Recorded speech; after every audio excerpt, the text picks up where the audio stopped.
जी, lecture के दूसरे हिस्से की तरफ चलते हैं। 83B। इस लेक्चर के इस हिस्से में हम अपने आखिरी चैप्टर का आगाज करेंगे। लास्ट चैप्टर है हमारा चैप्टर 9, ऐसा ही है? ठीक है, 10 तो हम पढ़ चुके हैं, पिछले संडे को पढ़ा था। और इस चैप्टर में खास बात यह है कि सिर्फ 2 लर्निंग ऑब्जेक्टिव हैं। एक पार्ट बी में होगा और एक पार्ट सी में होगा। और फिर हम कुछ पास्ट पेपर के क्वेश्चन भी डिस्कस करेंगे एंड पे। इसमें 2 कंसेप्ट डिस्कस हुए हैं। पहले थीम समझ लीजिए, इस चैप्टर का थीम क्या है? इन्वेस्टमेंट्स बाय कंपनी और disclosure of interest by A company. Concept है इन्वेस्टमेंट बाय, कि एक कंपनी क्या इन्वेस्टमेंट करना चाहे तो कर सकती है, बिल्कुल कर सकती है, कोई प्रॉब्लम नहीं। लेकिन यहाँ पे रूटीन इन्वेस्टमेंट की बात नहीं हो रही। आपको याद होगा डायरेक्टर्स की पावर में हमने स्टडी किया था। डायरेक्टर के पास पावर है, पावर टू मेक इन्वेस्टमेंट। वो किसी कंपनी में इन्वेस्टमेंट करना चाहे तो इन्वेस्टमेंट, जैसे किसी दूसरी कंपनी के शेयर्स खरीदना चाहे।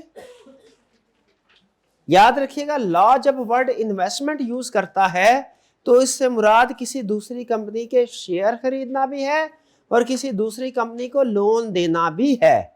जब लॉ ये बात करता है a company makes investment in another company, तो इसमें लफ्ज इन्वेस्टमेंट से मुराद है कि कंपनी ने दूसरी कंपनी के शेयर्स खरीदे, ये भी इन्वेस्टमेंट कहलाएगा, या लोन दिया तो ये भी इन्वेस्टमेंट कहलाएगा। इन्वेस्टमेंट का वर्ड दोनों के लिए यूज होता है, इक्विटी ट्रांजैक्शन के लिए भी और डेट के लिए भी।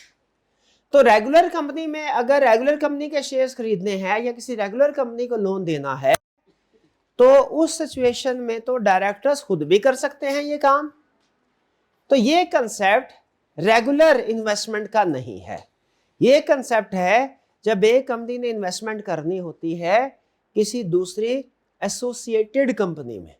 किसमें? एसोसिएटेड कंपनी में इन्वेस्टमेंट करनी। और यहां पे मैं आपको बता दूं, कंपनी लॉ के अंदर ना कुछ मिलते जुलते कंसेप्ट्स हैं, कुछ मिलते जुलते कंसेप्ट्स। जैसे अगर कंपनी ने किसी दूसरी एसोसिएटेड कंपनी को लोन देना है, किसको लोन देना है? ये कौन सा कंसेप्ट है? Investment in associated company. और अगर लोन देना है किसी डायरेक्टर को, ये कंसेप्ट हो रहा है। अगर एक कंपनी ने अपने डायरेक्टर को लोन देना है, ये चैप्टर 9 का कंसेप्ट नहीं है। कौन सा कंसेप्ट है? चैप्टर 3 का। लोन टू डायरेक्टर और कंसेप्ट है, और लोन टू एसोसिएटेड कंपनी ये और कंसेप्ट है। ठीक है? और अगर हो डायरेक्टर को लोन नहीं देना, नॉन कैश ट्रांजैक्शन करनी है, ये और कंसेप्ट है। लोन टू एसोसिएटेड कंपनी और कंसेप्ट है, लोन टू डायरेक्टर और कंसेप्ट है, सेल और परचेज टू डायरेक्टर और कंसेप्ट है।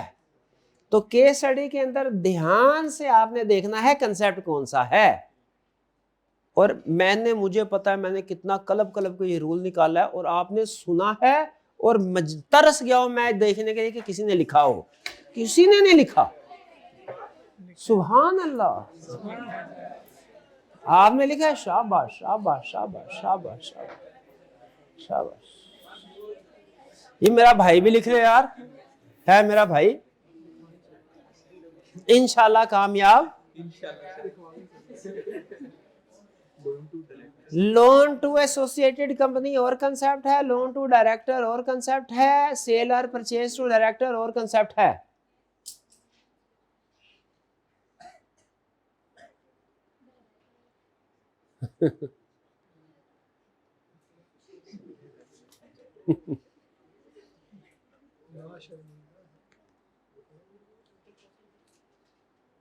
कोई हमने रिलेटेड पार्टी का कंसेप्ट पढ़ा है?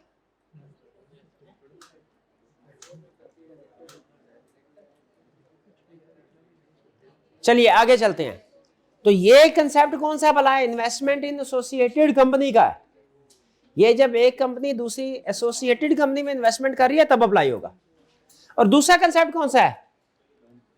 Disclosure of interest. Disclosure of interest का मतलब क्या है? जैसे पार्टनरशिप में रूल था ना कि जब भी किसी ट्रांजैक्शन में कोई पार्टनर का इंटरेस्ट होगा तो उसकी जिम्मेदारी है duty to disclose full information. Duty आता है, ये वही कंसेप्ट इधर है। फर्क क्या है? सिर्फ वो कंसेप्ट था कि पार्टनर, वो कंसेप्ट था कि पार्टनर जो है उसने डिस्क्लोज करना है अगर किसी ट्रांजैक्शन में उसका इंटरेस्ट है।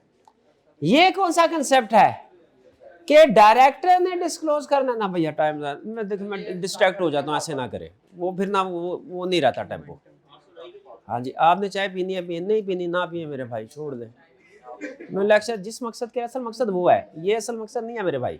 असल मकसद कंप्रोमाइज नहीं होना। हंसी मजाक करें लेकिन असल मकसद कंप्रोमाइज नहीं होना चाहिए, ठीक है? असल मकसद ये है हमारा, इसके लिए घर से आया। ना आप चाय पीने के लिए आए, ना मैं आया हूँ, ना आप बिरयानी खाने के लिए आए, ना मैं आया, ठीक है? और जो बिरयानी खाने आया है उसका मकसद पूरा नहीं हो सका, आगे उसको पता है उसने फिर अपनी जिंदगी के साथ क्या करना है, ठीक है? तो एसोसिएटेड, ये दो कंसेप्ट है। आइए अब स्टडी करते हैं। सबसे पहले क्या? Investment by A company. अच्छा, ये कंसेप्ट स्टार्ट होता है ना, सबसे पहले आपको दो टर्म्स की डेफिनेशन बताते हैं। देखिए कंसेप्ट क्या है, एक है इन्वेस्टमेंट, एक है एसोसिएटेड कंपनी।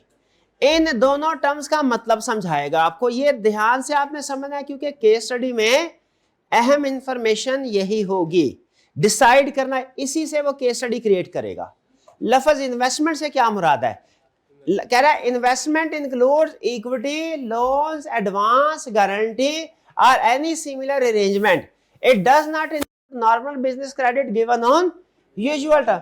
यानी अहम चीज में सीखने वाली पता क्या है कि इन्वेस्टमेंट से मुराद ये नहीं है कि आपने किसी दूसरी कंपनी का शेयर्स खरीदने हैं, वो तो है ही है। इसके साथ साथ अगर किसी दूसरी कंपनी को आपने लोन देना है वो भी इन्वेस्टमेंट में शामिल है। अगर एडवांस दिया, लोन तो ये होता ना कि भाई ये पैसे अभी ले लो, साल बाद वापस कर देना। अगर हमने एडवांस दिया कि भैया आपसे चीजें खरीदनी है, उसका एडवांस ले लो, एडवांस पेमेंट, वो भी अगर नॉर्मल कंडीशन के मुताबिक दिया तो फिर इन्वेस्टमेंट नहीं है। लेकिन अगर कोई एडवांस भी ऐसा है जो कि एबनॉर्मल टर्म्स एंड कंडीशन पे दिया है तो याद रखिए वो भी क्या होगा? इन्वेस्टमेंट ही समझा जाएगा। यानी इन्वेस्टमेंट में तीन चीजें शामिल हो गई। डेफिनेशन बताती है इन्वेस्टमेंट में तीन चीजें शामिल हो गई। केस स्टडी के पॉइंट ऑफ व्यू से अहम चीज है। पहली चीज, अगर एक कंपनी ने दूसरी कंपनी के शेयर खरीदे, इन्वेस्टमेंट है। दूसरा, एक कंपनी ने दूसरी कंपनी को लोन दिया, इन्वेस्टमेंट है। तीसरा, एक कंपनी ने दूसरी कंपनी को एडवांस दिया जो कि नॉर्मल टर्म्स एंड कंडीशन पे नहीं, एबनॉर्मल टर्म्स एंड कंडीशन पे है, वो भी इन्वेस्टमेंट है। अब बताइए केस स्टडी के अंदर क्या पहचान लेंगे कि इन्वेस्टमेंट है या नहीं? ओके, एक चीज आपने, दूसरी चीज क्या पहचाननी है कि ये जिस कंपनी में इन्वेस्टमेंट की जा रही है वो एसोसिएटेड कंपनी है या नहीं है। क्योंकि कंसेप्ट तब एक्टिवेट होगा जब नंबर वन इन्वेस्टमेंट हो और नंबर टू एसोसिएटेड कंपनी हो। अब एसोसिएटेड कंपनी के बारे में सुन लीजिए क्या कह रहा है। एसोसिएटेड कंपनी में 3 पॉइंट्स है, 2 कंसेप्चुअल है, 1 रट्टे वाला है। अंडरटेकिंग इज ए मुदारबा मैनेज्ड बाय कंपनी, यानी अगर एक मुदारबा है जिसको मुदारबा मैनेजमेंट कंपनी चला रही है। मुदारबा स्ट्रक्चर होता है इस्लामिक स्ट्रक्चर, जिसमें एक कंपनी होती है जिसे मुदारबा कंपनी कहा जाता है, मुदारबा मैनेजमेंट कंपनी, और छोटे छोटे मुदारबाज जो हैं उनको रन करती है। डिटेल हमारे सिलेबस में नहीं है इसलिए उस तरफ नहीं लेके जा रहा आपको। हाँ, जो कंसेप्ट अहम है समझने के लिए वो क्या है कि एसोसिएटेड कंपनी में अंडरटेकिंग में कौन कौन सी कंपनी शामिल है। ध्यान से सुनिएगा। अब हम क्या समझने जा रहे हैं? एसोसिएटेड कहता है एक कंपनी एसोसिएटेड होगी दूसरी कंपनी की अगर a person is director, partner और owner in both companies or holds directly और इनडायरेक्टली थ्रू स्पाउस और minor child at least 20% voting power in both. नहीं समझ आई ना? सुने जरा केस स्टडी के देखिए, एग्जाम में रट्टे के पॉइंट ऑफ व्यू से जब अगर आपसे क्या एसोसिएटेड कंपनी को डिफाइन करे, आपने इस डेफिनेशन को रिप्रोड्यूस कर देना है। अब मैं इस डेफिनेशन को आपको सिंप्लीफाई करके आपके सामने रख रहा हूं। इसमें मैं पार्टनर और ओनर का जिक्र नहीं करूंगा क्योंकि ये कंपनी लॉ है, इसमें ट्रांजैक्शन कंपनीज के दरमियान में होगी, इसमें ओनर और पार्टनर के दरमियान में केस स्टडी सेट नहीं करता। सुन लीजिए, समझाने क्या जा रहा हूं, दो कंपनीज कब एसोसिएटेड होंगी, पहले कंसेप्ट सुन लें। इस एक कंपनी की दूसरी अल्फाज याद रखें, मैजिक वर्ड याद रखना है। ये डिसाइड करने के लिए देख कि दो कंपनी एसोसिएटेड है कि नहीं, मैजिक वर्ड क्या है, कॉमन डायरेक्टरशिप, लिख ले, कॉमन डायरेक्टरशिप और 20% शेयर होल्डिंग। जब कभी एसोसिएटेड के बारे में डिसीजन करना है, आपके जहन में क्या आ जाए, कॉमन डायरेक्टरशिप और 20% शेयर होल्डिंग। क्या आ जाए, कॉमन डायरेक्टरशिप और 20% शेयर होल्डिंग। जब कभी एसोसिएटेड का स्टेटस डिसाइड करना हो, आपके जहन में क्या आ जाए, कॉमन डायरेक्टरशिप और 20% शेयर होल्डिंग। इसका मतलब क्या हुआ, इसका मतलब ये हुआ कि अगर, इसका मतलब क्या हुआ, मतलब ये हुआ अगर एक पर्सन इस कंपनी में डायरेक्टर है, वो इस कंपनी में भी डायरेक्टर है, दोनों क्या हुई, एसोसिएटेड हो गई। इस कंपनी में 20% या उससे ज्यादा शेयर्स हैं, इस कंपनी में भी 20% या उससे ज्यादा शेयर्स हैं उसके पास, तो क्या हो गए, इस कंपनी में डायरेक्टर है और इसमें 20% का शेयर होल्डर है, एसोसिएटेड। इसमें शेयर होल्डर है 25% का, इसमें डायरेक्टर है, क्या हो गए, एसोसिएटेड। ठीक है, जब इधर डायरेक्टर या 20% शेयर होल्डर है और दूसरी कंपनी में भी डायरेक्टर या 20% शेयर होल्डर है, दोनों कंपनीज क्या हो गई, एसोसिएटेड हो गई। या अगर दोनों एक ही कंपनी की सब्सिडीज हैं, एक बड़ी, उसकी ये भी सब्सिडरी है, इसकी ये भी सब्सिडरी है, तो हालांकि इनका डायरेक्ट आपस में कोई ताल्लुक वास्ता नहीं है, लेकिन ये क्या हुई, एसोसिएटेड। पहला जो 20% वाला, वो ये रूल है पहला, एक कंपनी में 20% या उससे ज्यादा का शेयर होल्डर या डायरेक्टर और दूसरी कंपनी में भी 20% या उससे ज्यादा का शेयर होल्डर या डायरेक्टर, तो दोनों कंपनीज क्या हो गई, ये पॉइंट 1 में बताया उसने, घर जाके इसको तसल्ली से पढ़ेंगे तो ये पता चलेगा। पॉइंट 2 में क्या कह रहा है, both are under common management. जी नहीं, एक यही तो बताया मैंने, 3 एग्जांपल 4 एग्जांपल यही तो बताइए, फिर से सुन लें। इस कंपनी में डायरेक्टर और इस कंपनी में भी डायरेक्टर, तो दोनों कंपनीज क्या हुई, इस कंपनी में 25% का शेयर होल्डर, इसमें 30% का, यानी दोनों में 20% या उससे ज्यादा का शेयर होल्डर है, फिर क्या हुई, एसोसिएटेड। ये अगली एग्जांपल थी। अब इससे भी अगली एग्जांपल सुने, इसमें एक कंपनी में डायरेक्टर है, दूसरी कंपनी में 20% या उससे ज्यादा का शेयर होल्डर है, तो डायरेक्टर या शेयर होल्डर एक हो इस तरफ और डायरेक्टर या शेयर होल्डर दूसरी पोजीशन हो इस तरफ, तो फिर दोनों एसोसिएटेड हो जाएंगे। क्लियर? जरा मुझे बताइए, इस कंपनी में डायरेक्टर है, बहन इधर जरा थोड़ा, इस कंपनी में डायरेक्टर है, इधर 25% का शेयर होल्डर है, दोनों कंपनी एसोसिएटेड हुई कि नहीं, हो गई। ठीक है जी, हाँ जी, अगर एक कंपनी दूसरी कंपनी के 20% शेयर होल्ड करे तो फिर भी दोनों कंपनी एसोसिएटेड हो जाती हैं। शाबाश, ये टैक्स में पढ़ा था, कहाँ, R2 में पढ़ा था, हाँ बिल्कुल बिल्कुल, वो भी हो जाते हैं। क्लियर जी? चलिए, ये एसोसिएट, हमने डेफिनेशन पढ़ ली इन्वेस्टमेंट की, आधी डेफिनेशन पढ़ ली एसोसिएटेड कंपनी की। अब नमाज की ब्रेक करते हैं, बाकी की डेफिनेशन हम फिर ब्रेक के बाद। जी, डेफिनेशन हमने इन्वेस्टमेंट की पढ़ ली। नेक्स्ट एसोसिएटेड कंपनी की डेफिनेशन हमने पढ़ ली। अब इसके बाद एसोसिएटेड कंपनी की डेफिनेशन में कुछ प्यारे भाई बस कर दें यार, मुझे पढ़ाने दें, मेहरबानी होगी आपकी।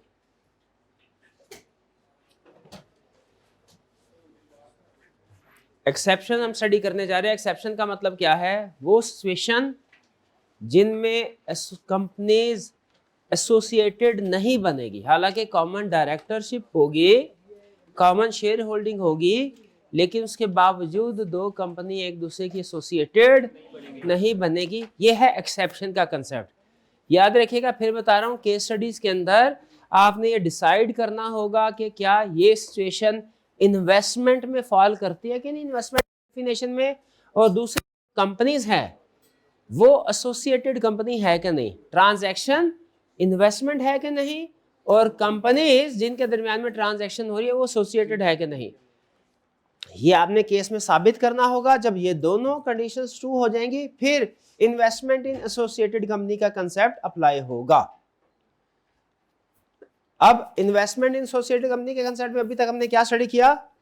कॉमन डायरेक्टरशिप हो, 20% या उससे ज्यादा शेयर होल्डिंग कॉमन हो तो वो एसोसिएटेड कंपनीज होगी। एक्सेप्शन सुन लीजिए। अब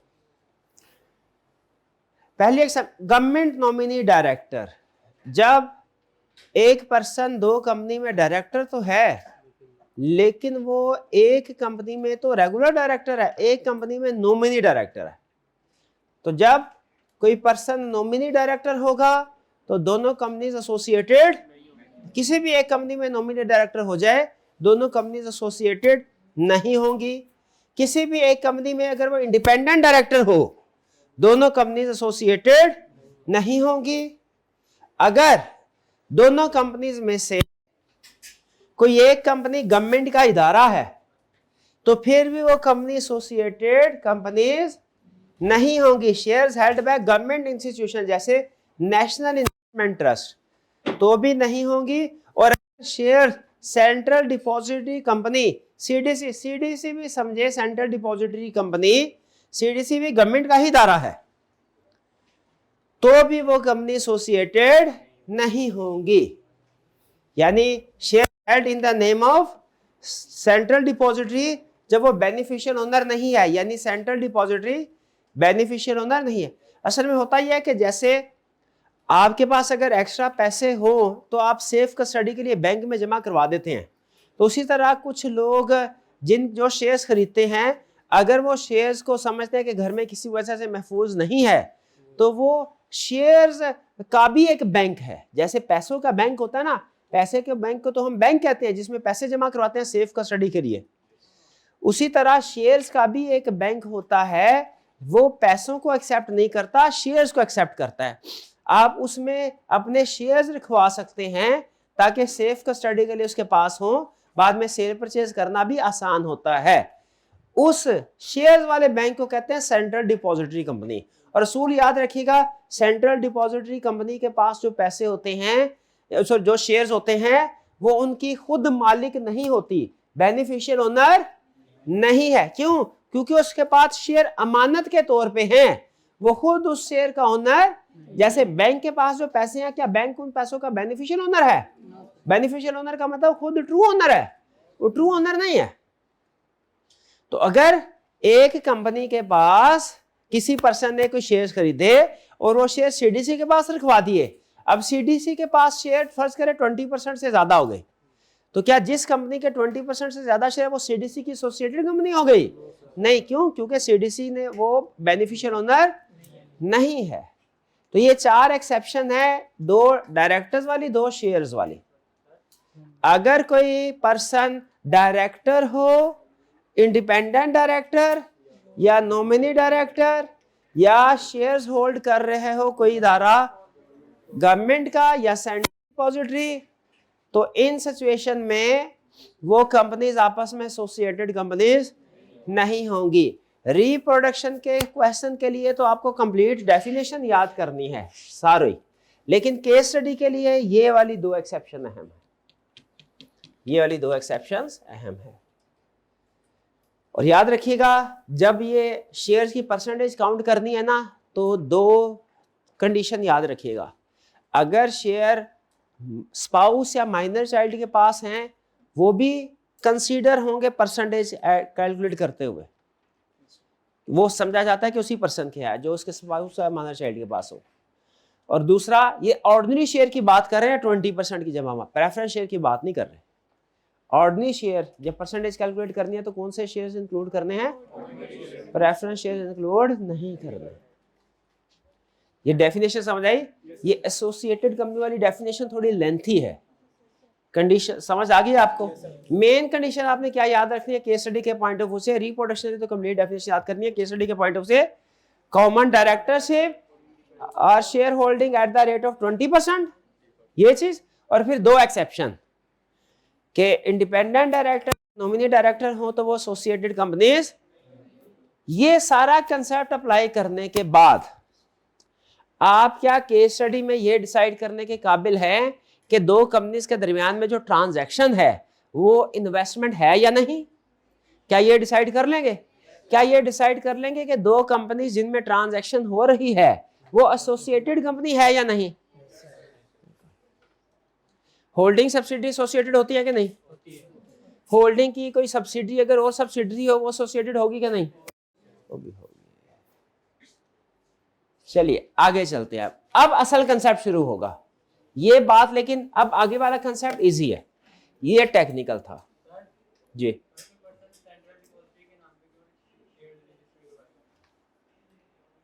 सो सेंट्रल डिपॉजिटरी के शेयर जो है वो एसोसिएटेड कंपनी नहीं है, डन नहीं एसोसिएटेड। आगे चले। कंडीशंस फॉर, सवाल क्या है? साबित हो गया कि ट्रांजैक्शन इन्वेस्टमेंट है, साबित हो गया कि दोनों कंपनीज एसोसिएटेड है। अब आगे क्या करना है? लॉ ये कहता है कि अगर कोई एक कंपनी एसोसिएटेड कंपनी में इन्वेस्टमेंट करनी चाहे तो कर सकती है, लेकिन उसे कुछ शराइत पूरी करनी होगी। ये आपको डेफिनेशन क्यों सिखाई गई? इन्वेस्टमेंट की डेफिनेशन या एसोसिएटेड कंपनी की डेफिनेशन क्यों सिखाई गई? ताकि आपको पता चल जाए कि अगर एक कंपनी ने किसी एसोसिएटेड कंपनी में इन्वेस्टमेंट करनी है तो किन शराइत को पूरा करना है। वो शराइत वन बाय वन हम पढ़ रहे हैं। ये कंडीशन इजी है, कंडीशंस मुश्किल नहीं है। मुश्किल वही एसोसिएटेड कंपनी की डेफिनेशन थी। अब इस लर्निंग ऑब्जेक्टिव में कोई चीज मुश्किल नहीं। आइए पढ़ते हैं। सबसे पहला इन्वेस्टमेंट सवाल क्या है? एक एसोसिएटेड कंपनी में इन्वेस्टमेंट करनी है, इसकी शराइत क्या है? क्या पढ़ने जा रहे हैं? एसोसिएटेड कंपनी में इन्वेस्टमेंट करनी है, शराइत क्या है? कंडीशन, सबसे पहला कंडीशन ऑफ स्पेशल रेजोल्यूशन। एक पब्लिक कंपनी जब इन्वेस्टमेंट करेगी एसोसिएटेड कंपनी में, कौन इन्वेस्टमेंट करेगी? किसकी बात कर रहा है? जिसने इन्वेस्टमेंट करनी है उसका पब्लिक होना जरूरी है कि जिसमें इन्वेस्टमेंट होनी है उसका पब्लिक? जिसने करनी है, ये जहन में रखिएगा।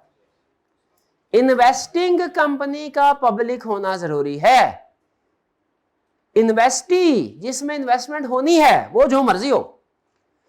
अगर इन्वेस्टमेंट करने वाली कंपनी पब्लिक है तो वो अपनी एसोसिएटेड कंपनी में अगर इन्वेस्टमेंट करना चाहती है, उसके लिए शर्त क्या है? पहली और सबसे बड़ी शर्त, स्पेशल रेजोल्यूशन पास करेगी। इस रेजोल्यूशन में नेचर ऑफ इन्वेस्टमेंट बताई जाएगी, वो शेयर्स हैं कि लोन है या क्या है। अमाउंट बताई जाएगी, पीरियड कितने अरसे के लिए इन्वेस्टमेंट हो रही है, टर्म्स एंड कंडीशन। और अगर आपने इस इन्वेस्टमेंट की टर्म्स एंड कंडीशन को चेंज करना है तो वो भी स्पेशल रेजोल्यूशन से ही चेंज होगी। बताइए, पहली शर्त समझ आई आपको?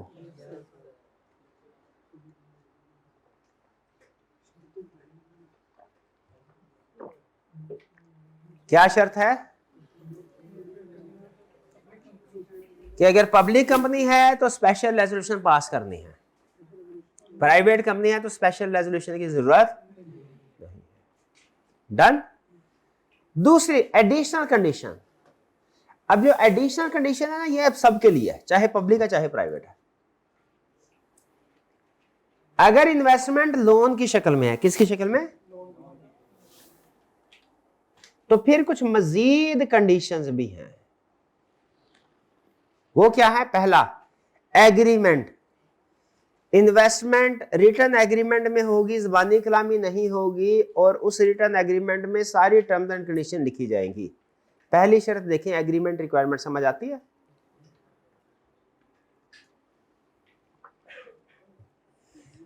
इन्वेस्टमेंट लोन की शक्ल में होगी तो स्पेशल रेजोल्यूशन तो पास होगी ही होगी, एडिशनल रिक्वायरमेंट्स भी हैं। कब एडिशनल रिक्वायरमेंट?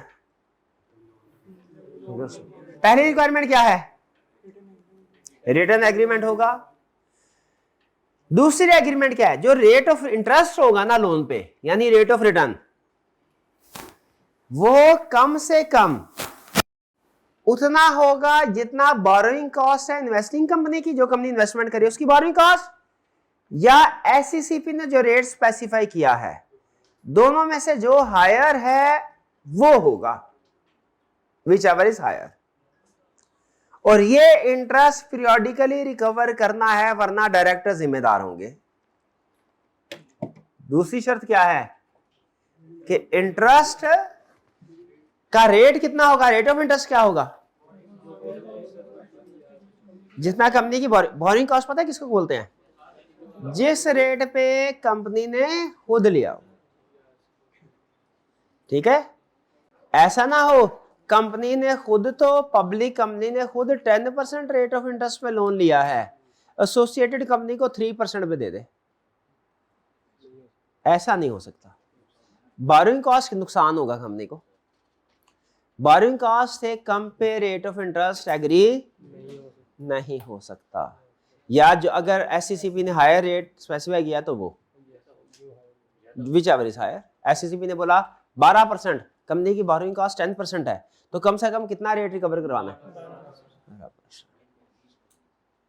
जितना भी होगा, 20% पे भी भाई वही, 25% पे भी वही कंसेप्ट, 30 पे भी वही, 35% पे भी वही, 40 पे भी वही।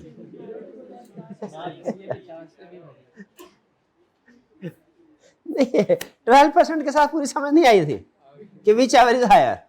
12% है तो फिर 20% का क्या concept? Okay okay okay okay. Minimum rate भाई, दो शर्त भाई, शुरू से साबित हो गया इन्वेस्टमेंट है, साबित हो गया एसोसिएटेड कंपनी है, तो अब क्या करना है भला? शराइत पूरी करनी है। पहली शर्त क्या है? अगर तो इन्वेस्टमेंट शेयर की शक्ल में है तो पब्लिक कंपनी ने सिर्फ स्पेशल रेजोल्यूशन पास करनी है और कुछ नहीं करना। अगर इन्वेस्टमेंट शेयर्स की शक्ल, अगर इन्वेस्टमेंट लोन की शक्ल में है तो स्पेशल रेजोल्यूशन भी पास होगा और एडिशनल कंडीशन भी होंगी। एडिशनल कंडीशन क्या है? पहली शर्त, रिटर्न हर चीज लिखत पढ़त में हो। ये नहीं जैसे ज़बानी कलामी दोस्तों को लोन देते हैं वैसा नहीं, हर चीज कंडीशन रिटर्न में हो, बोरोइंग कॉस्ट क्या हो, रेट ऑफ रिटर्न क्या हो, कम से कम जो बोरोइंग कॉस्ट है।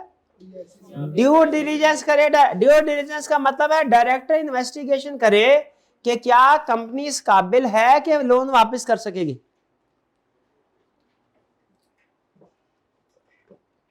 क्या कंपनी इस काबिल है? ये ड्यू डिलिजेंस किसने करनी है?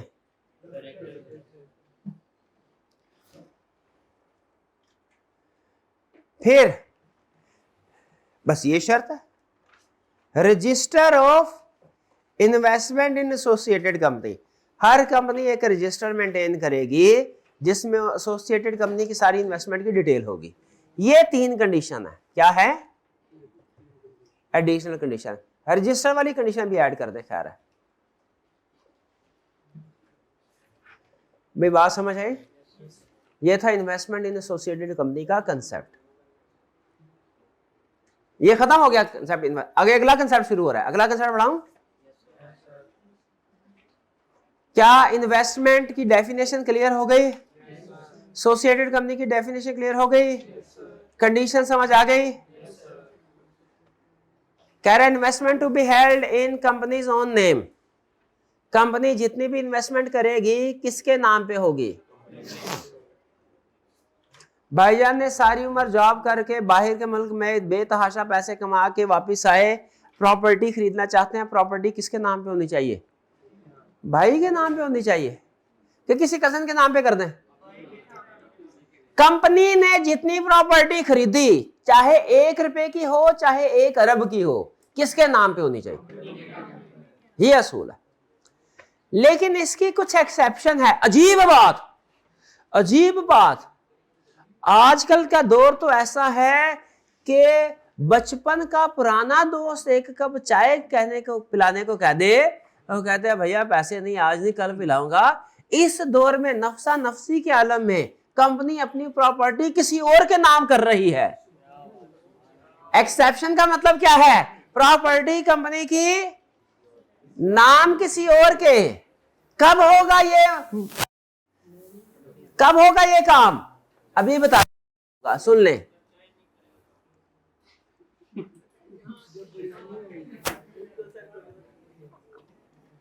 पहला सुने,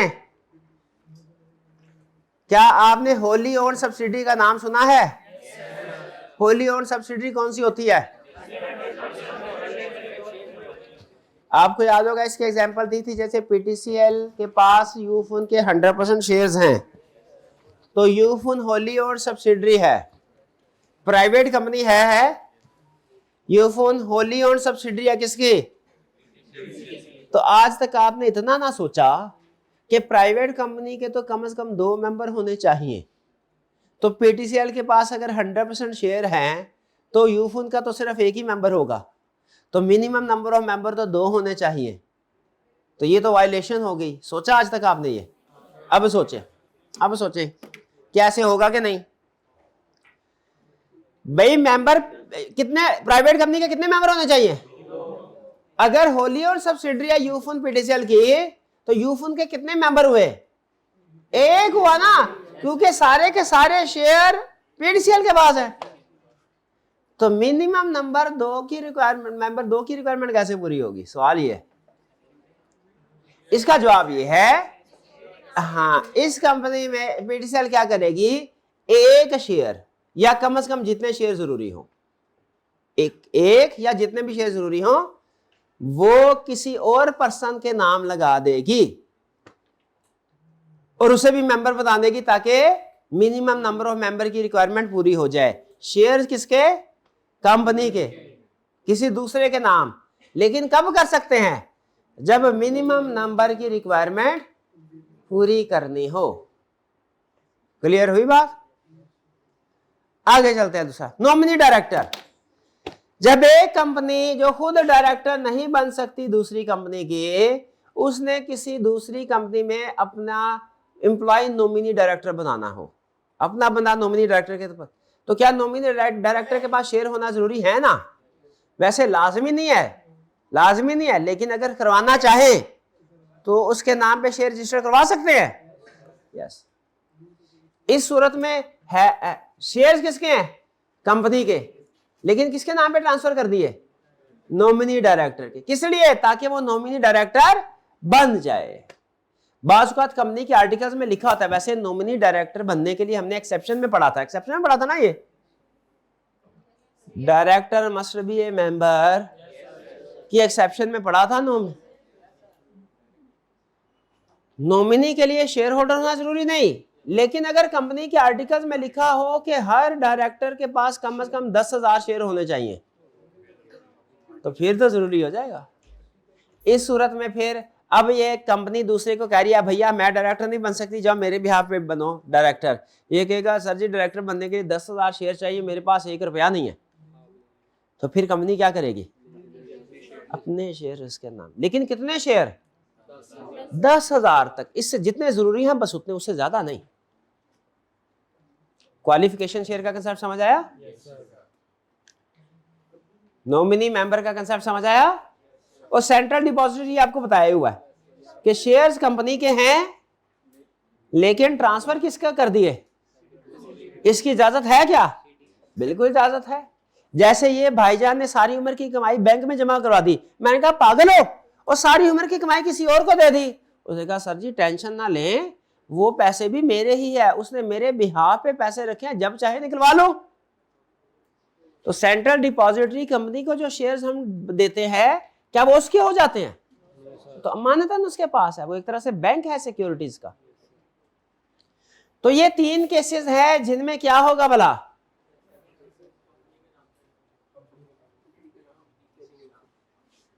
कंपनी के शेयर्स किसी और के नाम पे। आखिरी सवाल बताएं, सवाल का जवाब, फिर उसके बाद लेक्चर का ये हिस्सा पास करते हैं। इन्वेस्टमेंट इन एसोसिएटेड कंपनी का कंसेप्ट बड़ा, अगर कंपनी ने एसोसिएटेड कंपनी में इन्वेस्टमेंट की है तो कोई रजिस्टर मेंटेन करना चाहिए, सारा रिकॉर्ड हो उसमें इस चीज का। Okay, investment not in the name of company, ये कंसेप्ट बड़ा। क्या कंपनी को इस चीज का रिकॉर्ड मेंटेन करना चाहिए कि वो कौन कौन सी इन्वेस्टमेंट है जो है तो हमारी लेकिन किसी और के नाम पे है? उसमें क्या क्या लिखना चाहिए आपके ख्याल में?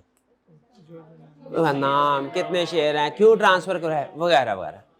यही बात, register of investment not held in companies own name, सारा रिकॉर्ड रखेंगे।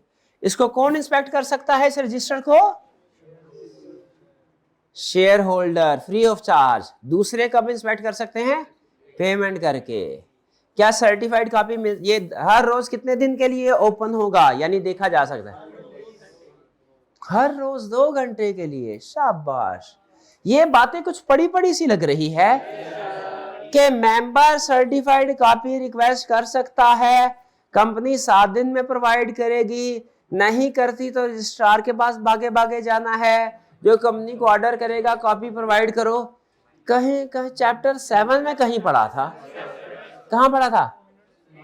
मिनट्स, बोर्ड मीटिंग के मिनट्स में, जनरल मीटिंग। शाबाश, यही सुनना था। भाई बात समझ आई नहीं आई? कहां आ गई? नहीं आई आपको? नहीं आई ना? अब वो सर बिरयानी नहीं खाई इसलिए नहीं आई।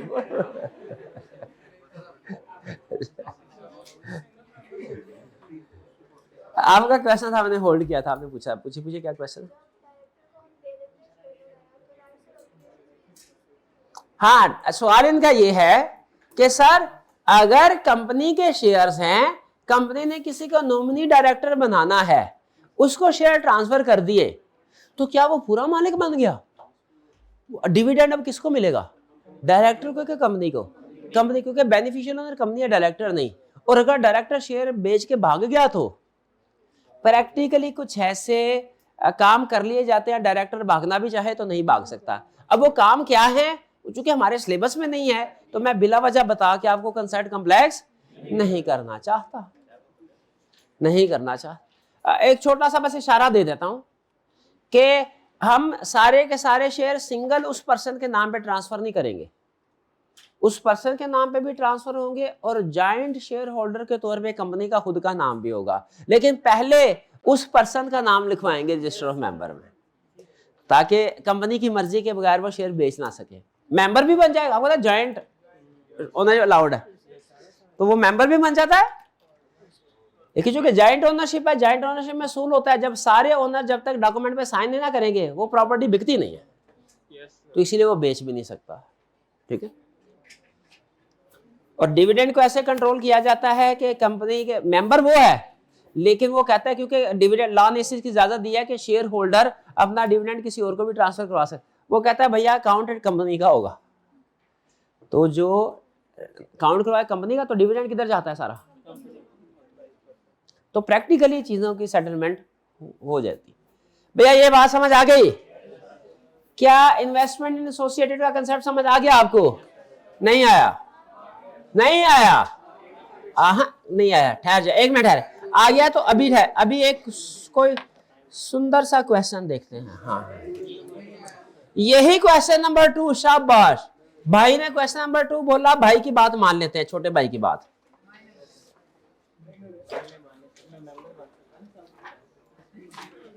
यार ये मुश्किल सा सवाल है। चल कोई नहीं, हम कर लिया, तुमने कर लिया।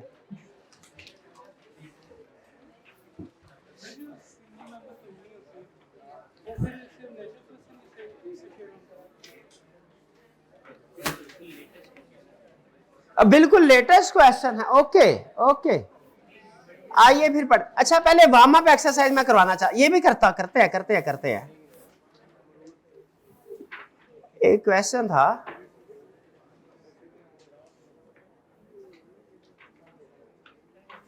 इसमें डिस्क्लोजर और डायरेक्ट इंटरेस्ट वाला भी है, तो मैं देख रहा हूं जिसमें डायरेक्ट इंटरेस्ट वाला बात ना हो।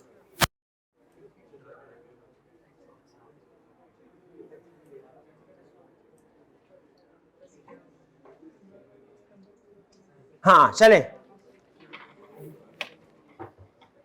11 क्वेश्चन।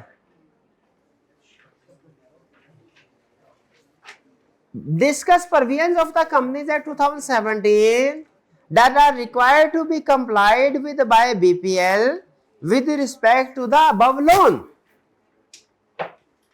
प्रोविजन बतानी है जो कि बीपीएल यानी कंपनी ने पूरी करनी है। Blush Pakistan limited is a public unlisted company, unlisted को अंडरलाइन कर लें। ये क्वेश्चन नंबर 11 है आपका चैप्टर 9 का।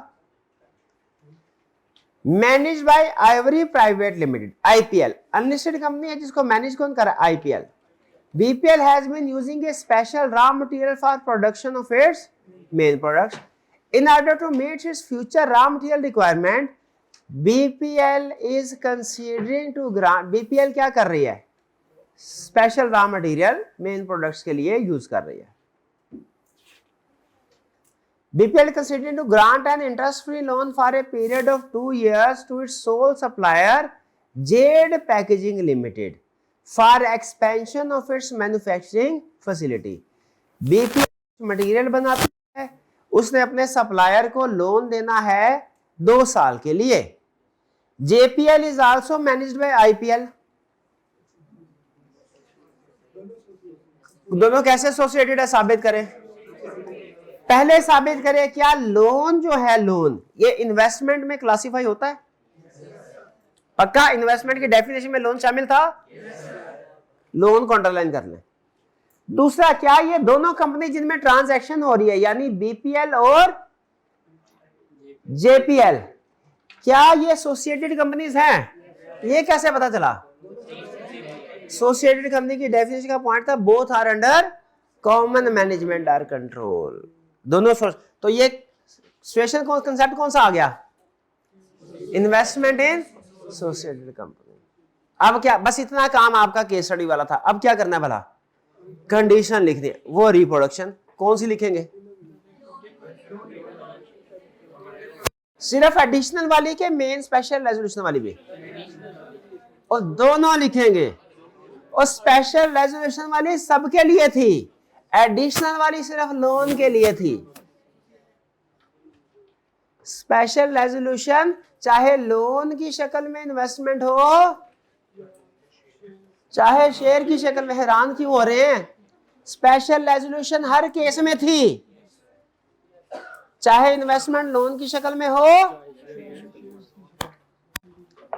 एडिशनल कंडीशन सिर्फ लोन के लिए थी, समझे? अच्छा यहां पे मुझे बताइए, रहने दे बस ठीक है, आगे चले जी।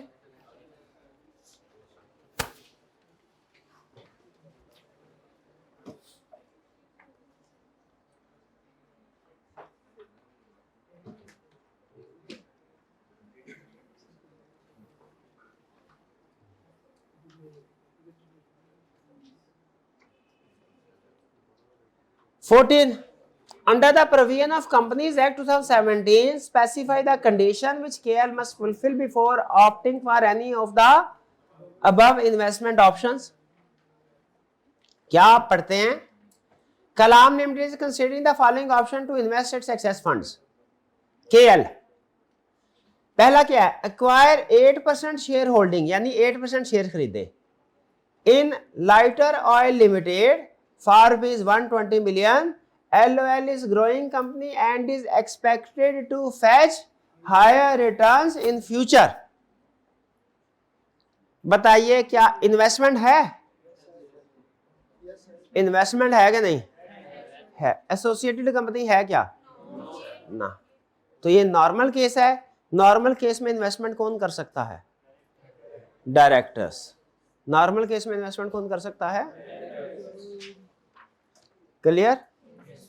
बी पार्ट की तरफ चले। Grant a loan of ₹100 million to monsoon private limited MPL for launching a new product. Loan would carry interest at the rate prevailing in the market.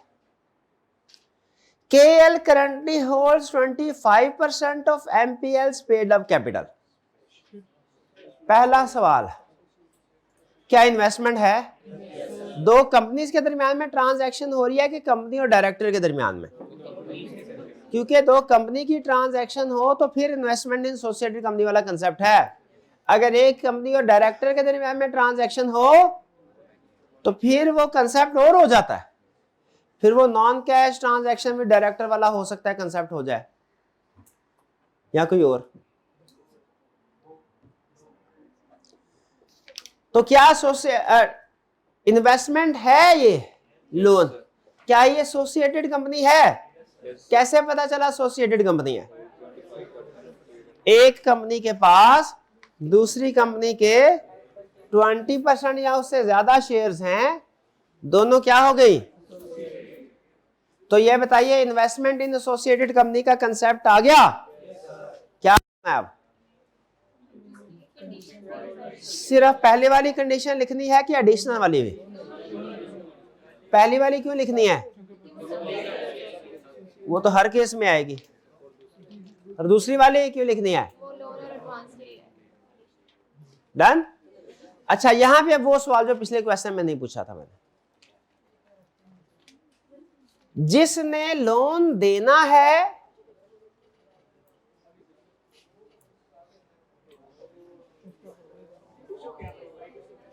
ये बिरयानी कब मैंने कहा था?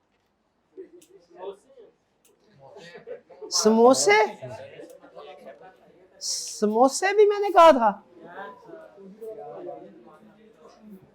अच्छा, एक है ना? एक है समोसा, एक में एक है, दो नहीं है? दो तो कर देते, दो तो कर देते. चले कोई बात नहीं.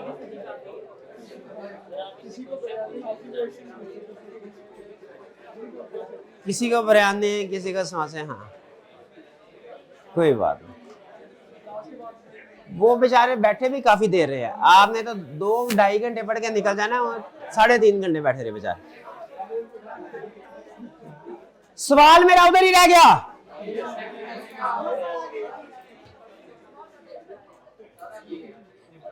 जिस कंपनी ने इन्वेस्टमेंट करनी है वो तो पब्लिक है. जिस कंपनी में इन्वेस्टमेंट हो रही है वो तो प्राइवेट है. तो क्या फिर भी स्पेशल रेजोल्यूशन जरूरी है? ओके भाई, बात समझ आ गई? नहीं अभी समझ नहीं आई.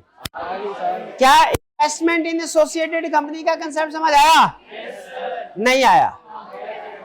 उधर होगा, नहीं उधर होगा कि कंपनी ने डायरेक्टर को लोन देना है, ये इन्वेस्टमेंट की कंडीशन लिखाएगा. ये उधर लिखा होगा क्या? Company direct. हालांकि कौन सी वाली कंडीशन लिखनी है? वो डायरेक्टर वाले, वो स्पेशल रेजोल्यूशन, वो SCCP की अप्रूवल. और ये क्या लिख के आएगा? हालांकि एसोसिएटेड कंपनी की कंडीशन कब लिखनी है वाला? इन्वेस्टर, जब दोनों का एक कंपनी दूसरी कंपनी को लोन देगी, वो कंसेप्ट हो रहा है. और अगर एक कंपनी अपने डायरेक्टर को लोन देगी, वो कंसेप्ट हो रहा है. ये मिक्स कर देगा, ये मिक्स कर देगा, ये भी मिक्स कर देगा. आप तो नहीं करेंगे? इंशाल्लाह नहीं करेंगे. चलिए आइए, अभी नहीं, अभी एक और सवाल, अभी एक और सवाल.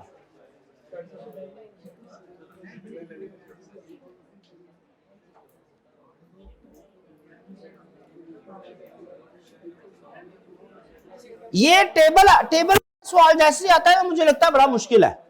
मुझे ऐसा लगता है जैसे अकाउंटिंग का क्वेश्चन लॉ में पूछ रहे हैं. जैसे टेबल बना आता है ना, मैं डर जाता हूं.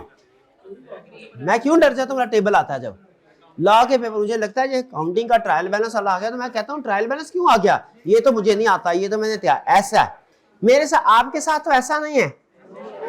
आपको टेबल वाला सवाल बस ये लगता है कि इंफॉर्मेशन प्रेजेंट करने का तरीकाकार कुछ और है, इंफॉर्मेशन वही है जो हमेशा से देता है। ऐसा है क्या? टेबल आ गया तो रॉकेट साइंस आ गई कि बस इंफॉर्मेशन को प्रेजेंट करने का तरीकाकार बदला है। देखते हैं जरा क्या क्वेश्चन है।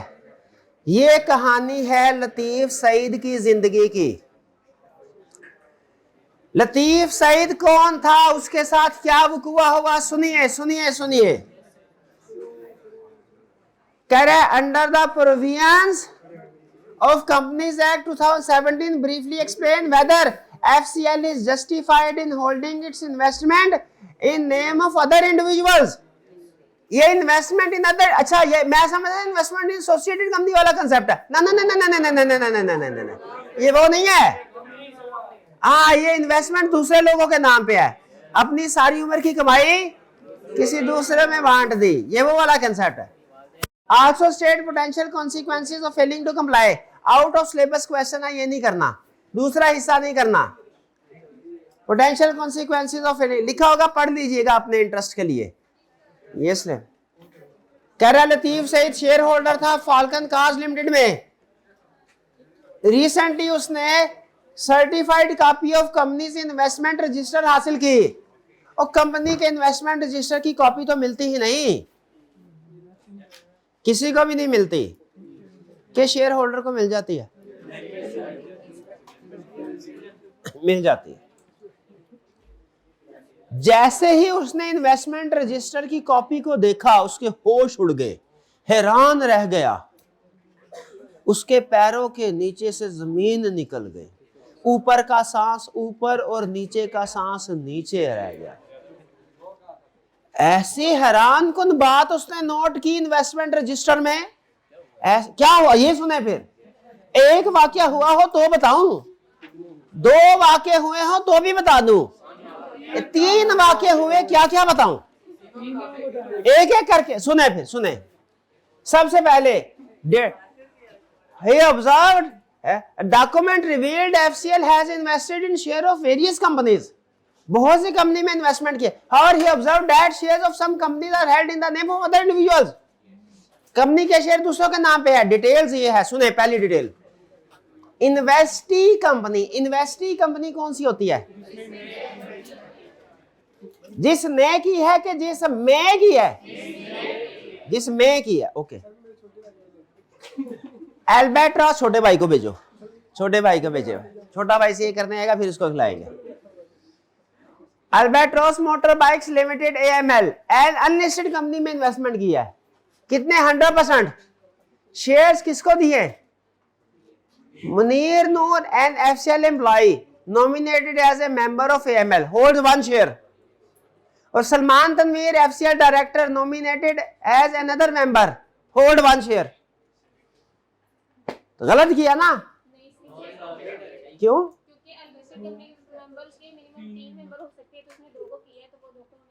तो 2 है तो तीसरा किधर है? हाँ, ओके ओके ओके।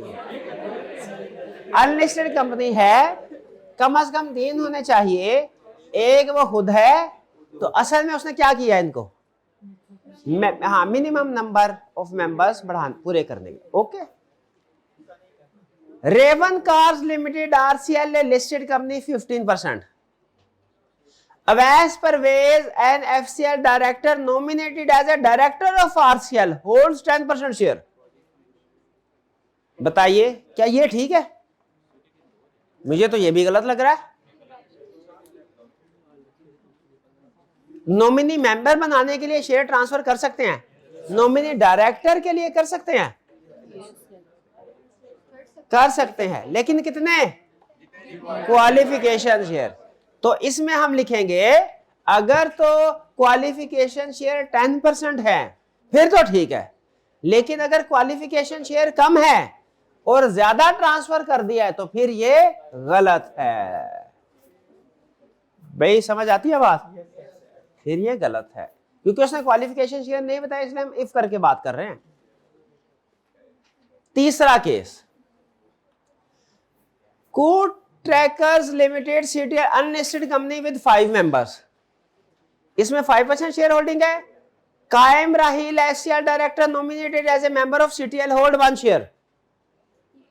ये तो ठीक ही है ना। अब क्यों, ऊपर भी एक मेंबर था तो आप एक शेयर था तो आपने कहा था ठीक है। मिनिमम 3 है, वो पहले ही लिमिट को एक्सीड कर रहे हैं, इसलिए इसमें ट्रांसफर नहीं। इसका मतलब है ये बिल्कुल ठीक किया, ये बिल्कुल गलत किया। ये इफ क्वालिफिकेशन शेयर की तक है तो ठीक किया, इफ ज्यादा है तो गलत किया। ये इट डिपेंड्स, ये क्लियर राइट, ये क्लियर रॉन्ग, ये it depends on qualification share. समझ आ गई? एक और क्वेश्चन स्टडी कर लें कि अगले कंसेप्ट की तरफ चलें? कर लें एक और? चले नेक्स्ट कंसेप्ट की बात कर लेते हैं। ये भी ठीक है, ये भी ठीक है। और लेटेस्ट वाला क्वेश्चन ना कर ले, लेटेस्ट वाला कर लेते हैं। जफर भाई, जफर सवारी वाला, ओ सॉरी, क्वेश्चन मान जफर।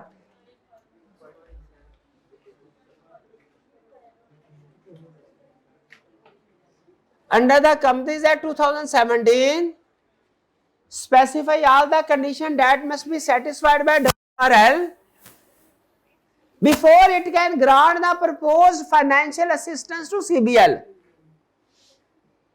मुझे लगता है कंपनी टू कंपनी ट्रांजैक्शन है ना, क्योंकि इस इंसान का नाम तो CBL नहीं होता या WRL नहीं होता। White Rice Limited is an unlisted public company. Underline कर लें अनलिस्टेड को। Engaged in export of rice. In the previous year, WRL acquired a 15% shareholding in Charcoal Bags Limited (CBL) and nominated one of its directors, Zafar, to the board of directors of CBL. Nominated one of its director to the board of CBL. इसका एक director दूसरी company के board of director में चला गया। एक company का director दूसरी कंपनी का डायरेक्टर भी बन गया। एक कंपनी में भी डायरेक्टर है, दूसरी कंपनी में भी पहुंच रहे हैं क्या वाला? इंटरप्रेट करने आ गया इस लाइन को। नॉमिनेटेड वन ऑफ इट्स, लेकिन हमने पढ़ा था तो नॉमिनेटेड डायरेक्टर से एसोसिएटेड बनती नहीं है। हमने तो पढ़ा था नॉमिनेटेड डायरेक्टर बनती नहीं है।